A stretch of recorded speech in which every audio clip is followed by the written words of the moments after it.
Night. In fact, right now, police departments all over are facing shortages. And in Baltimore County, they have more than 100 open sworn-in positions available. WMER2 News' Aaron McPherson found out why they're down so many officers and what the department is doing about it.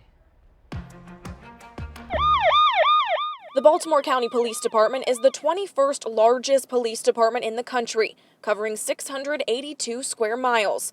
Fully staffed, the department has nearly 2,000 sworn-in officers. Right now, they're down more than 100. With less officers out there, you have less patrol, less stops. It just gives you less time to thoroughly investigate an incident, and it increases response time. Dave Rose is president of the Baltimore County Fraternal Order of Police, Lodge 4. Our members have done a very good job in, holding back, the water behind the dam. But the dam's breaking and our people are getting tired and we're having less people to hold the water back.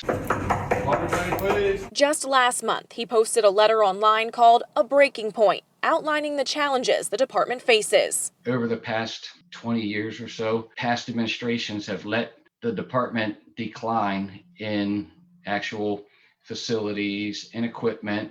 We're doing 1 day of in-service training at the Long Green Volunteer Fire Department and the second day of in-service training at the Dundalk Flea Market. It's just gotten to the point where, is anybody seeing this? Chief Melissa Hyatt stressed she's working to fix these issues. It became abundantly clear that our focus needed to be on things like officers' equipment, training, wellness, all of those different levels of preparation and investment that we needed to place in our employees. Last year, the department spent $1.2 million upgrading its shooting range. Earlier this year, it expanded its mobile crisis team. The next building upgrade is for the Wilkins precinct. Ultimately, the department wants its own training site. Right now, it utilizes areas like CCBC. We have spent a lot of money on things like personal protective equipment, other protective gear, ballistic shields, equipment for our dive team that was expired. When it comes to staffing, Hyatt was warned as soon as she started 2 years ago about what we're seeing now. When I walked in the door, I was made aware of a hiring freeze, which ended in the early 90s, and it resulted in mass hiring. Now those officers are up for retirement. On average, the department has about 70 retirements a year. For the last 2 years, they've been averaging about 90 a year. Right now, unfortunately, we are just in a time with the national climate in law enforcement that it is making it an easier time for people to make the decision to retire that are eligible. Others left for different reasons, including resignations, and Hyatt says about 40% quit to avoid being fired. We have had other situations in which police officers might be choosing other professions, moving to other parts of the country with their family. We have had some officers leave for laterals for other police departments, but we've actually brought in more lateral police officers into our department. Of the current 108 openings, the biggest gap is in patrol, which makes up 70% of the sworn-in workforce.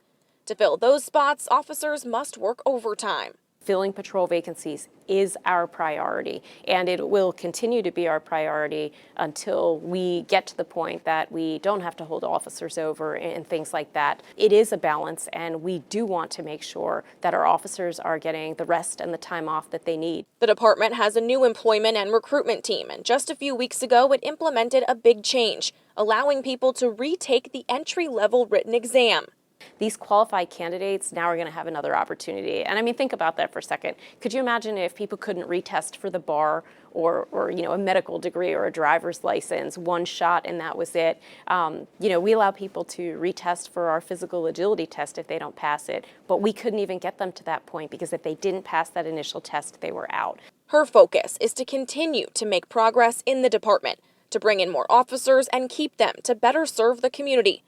Rose says he's pleased with the chief's efforts and just wants people to get excited about working in law enforcement again. There's been a lot of bad press for police over the last couple of years. We have to go out and change that mindset and make people start once again saying, I want to be a police officer. For WMER2 News, I'm Aaron McPherson.